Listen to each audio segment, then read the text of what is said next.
How storm surge from Hurricane Idalia impacted downtown Tampa. Here's a clip. Let's go to NBC News correspondent Marissa Parra, who joins us once again from Tampa. So we know, Marissa, that storm surge is the big worry right now in the Big Bend area where the hurricane made landfall. They're bracing for up to 16 feet of storm surge. Wow. It's not as serious where you are in Tampa, but still, storm surge has been a huge story in the Tampa Bay area, right? Exactly, and it's one that continues to be a problem. I'm going to turn over my shoulder to see if we could see that guy that was walking waist deep, and you guys just keep taking me as soon as he leaves. It's okay. The next time we have a hit, we'll catch the guy that's paddleboarding, because we've seen some interesting Someone's things. paddleboarding out there when we're not live that on is the air wild. So we've seen a lot of people walking out here scoping this out. I've had a chance to talk to a number of them and ask them, how normal is this? Now, the thing is, Tampa Bay is used to flooding. They're used to seeing these kinds of sites, but maybe this is a little extreme for them. I mean, look, they you've built seen stuff. Someone It's fascinating. So Austin, like a few years ago, used to flood quite a bit, and they built Waterloo Park 2 miles from the river-ish, and they have this gigantic 80-foot tunnel. It's huge. This giant 80-foot tunnel. And that's resolved the flooding a ton over the last few years. You would think cities like this that are prone to flooding build a giant tunnel underground, and when flooding starts, it drains underground into the tunnel. There you go. Confident with driving. This is supposed to be Bayshore Boulevard. You can see that Tampa Bay has completely taken it over, and that car was not successful. That person that was inside of it had to get rescued, and they are not the only Why would ones they try that to had drive to get in rescued. that? From That what is we understand, wild. there have been several rescues in the area. We know of at least one confirmed one by St. Pete Fire Department that was over in the peninsula that we've been talking about. To the west of us, it's St. Petersburg and Clearwater, surrounded by the Gulf of Mexico on one side and Tampa Bay on the other. So, when it comes to how residents are feeling, because I know that that's a big question, we mentioned the fact that they're used to seeing flooding, but I did find it interesting.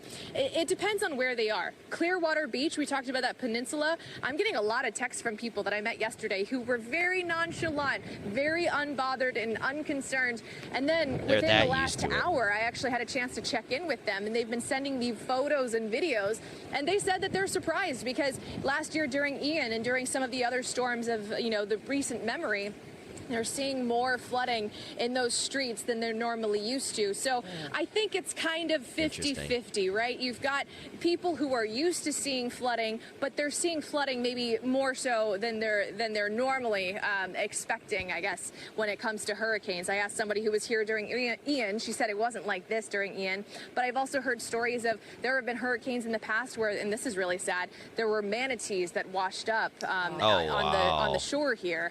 I know, and so we haven't seen anything like that because right now we're still in the thick of it. We're getting bands right now. That's going to be on and off throughout the day. Right before you guys took me live, we were getting hit by some rain and some wind. It's kind of subsided for now. I'm sure it'll come back as soon as we get off the air with you guys.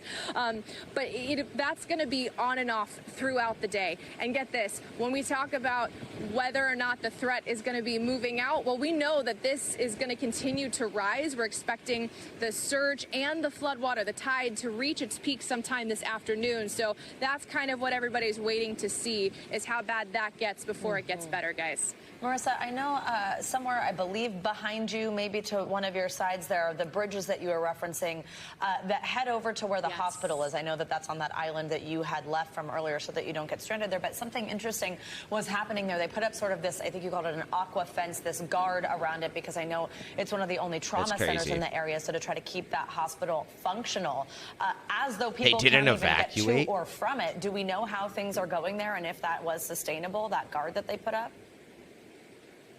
Yeah, so far it seems to be working. I mean, it's supposed to protect them from 15 feet of storm surge. Tampa Bay is not supposed to get anything beyond 7. They said somewhere between 4 to 7 feet of storm surge. That said, as we mentioned, we did see flooding to the point where it was difficult for us to get through. We know this bridge over here leading to it is closed. The other bridge is still open. We've seen some cars traveling through it. So far, their plan, their backup plans, emergency plans to stay operational seems to be working, and we hope it continues to be so, of course. Guys?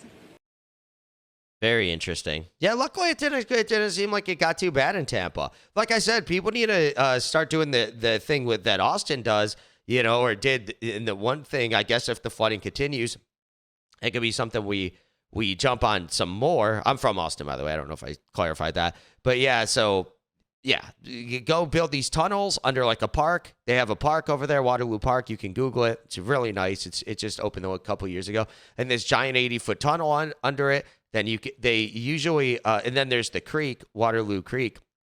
So what they do is they pump water from the river up to the top of Waterloo Creek to generally have it always be running, right? But then during a storm, they turn that off, and then the creek handles it, and so does the tunnel. It's a really good idea. A lot of these cities should probably do that more. It's like, when the subway gets flooded. It sucks when the subway gets flooded in New York or whatever when this type of stuff happens, but imagine how much more flooding would be on the surface. I just realized that. Yeah, that'd be crazy. So, yeah, more flood prevention, I think, would be great, and more cities, I think, should try for that a lot more. If you like this video, be sure to subscribe for daily news updates, smash that like button, share this video with your friends, and share your thoughts on the story in the comments below. I'll catch you in the next one. Peace out.